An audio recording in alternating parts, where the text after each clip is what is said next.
Wala na talagang sayad mo. Hindi ko naman ikakaila.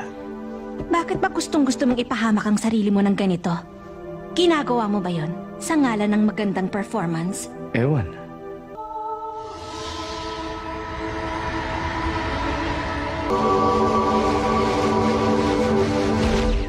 Ayan, tapos na. Konektado na ulit 100%. Magaling.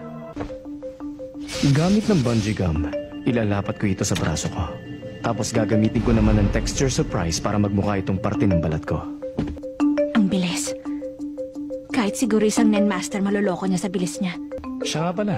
Bungee gum ang pinangalan ko rito dahil nung bata pa ako, yun ang pangalan ng paborito kong bubble gum na lagi kong binibili.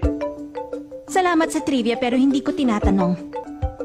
At yung pangalan texture surprise naman, galing sa pangalan ng mga sticker na libre kasama ng sikat na chichirya noon.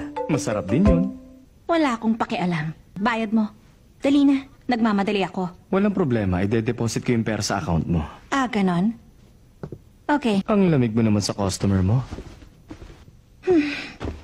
O siya. Aalis na ako. Agad-agad?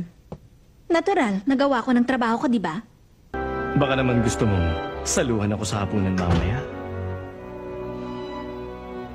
Ang taray naman.